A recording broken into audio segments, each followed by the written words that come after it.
নতুন একটি উৎসবের জন্য আমরা কোরবানি দিয়েছি অসংখ্য স্বপ্ন, যে স্বপ্নগুলো ইসমাইলের চেহারার মতো নিষ্পাপ।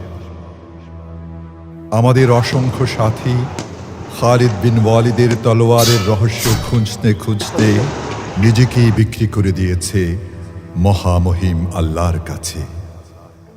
আজ তারা এখানে নেই, তবু তাদের উত্তপ্ত নিঃশ্বাসে চারদিকে ছড়িয়ে পড়ছে বদর ওহুদের প্রজ্বলিত লাভা, বিচূর্ণ সূর্যের স্ফুলিঙ্গ।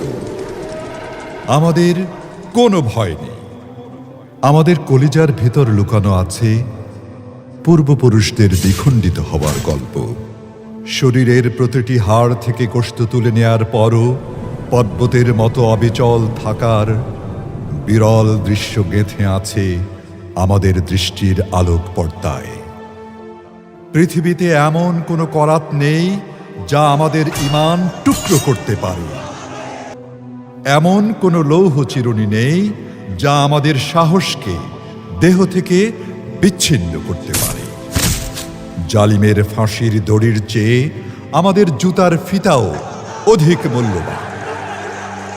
এই তো এ ভূখণ্ডের প্রতিটি প্রান্তরে আমরা বপন করেছি কালেমায়ে শাহাদাতের বীজ। আশহাদু আল্লা ইলাহা ইল্লাল্লাহ ওয়াহদাহু লা শারীকা লাহু ওয়া আন্না মুহাম্মাদান আবদুহু। এ বীজ থেকে অঙ্কুরিত চারা সবুজ পল্লবে বিকশিত হয়ে দেখো কত দ্রুত বেড়ে উঠছে শিখর স্পর্শ করবে বলে।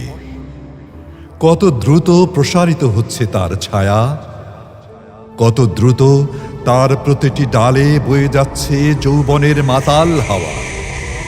ফলবান হবার অনিবার্য পূর্বাভাস, কারণ তার শিকড়ের গভীরে জমে আছে আমাদের রক্ত। রক্তের চেয়ে বেশি উর্বরতা পৃথিবীর আর কিছুতেই নেই। রক্ত ঝরাতে ঝরাতেই আমরা মুছে ফেলেছি মানুষ খেকো জানোয়ারদের পদচিহ্ন। হালাকুর বংশধররা এখন মুখ থুবড়ে পড়ে আছে ইতিহাসের দুর্গন্ধময় ভাগাড়ে। কোন শকুনও এখন তাদের দিকে একবারও ফিরে তাকায় না। ওরা যখন আইয়ামে জাহেলিয়াতের সকল অসভ্যতাকে অতিক্রম করছিল, তখনও দৃপ্ত কণ্ঠে বলেছিলাম, এ যুদ্ধে আমরাই জয়ী হব। এখনো বলছি, আবার কোনো ইবলিসের সহচর যদি ফিরাউন হতে চায়, তার বিপরীতে লাঠি হাতে দাঁড়িয়ে যাব এক একজন মূসা। তখন এ বুড়িগঙ্গাও হয়ে যেতে পারে অতলান্ত লোহিত সাগর। এ মাটি এখন সত্য জেনে গেছে। নজর বিন হারিসদের আমদানি করা গল্প এখন আর কেউ বিশ্বাসই করে না। নতুন একটি উৎসবের জন্য আমরা কোরবানি দিয়েছি অসংখ্য স্বপ্ন, অথচ তারা ইসমাইলের মতোই বেঁচে আছে সগৌরবে। আমাদের স্বপ্নগুলো আবার ফেরত আসতে শুরু করেছে, যেভাবে ফেরত এসেছিলেন ইউসুফ আলাইহিস সালাম। আমাদের স্বপ্নগুলো আবার ফেরত আসতে শুরু করেছে, যেভাবে ফেরত এসেছিল নবীজির হিজরতের কাফেলা।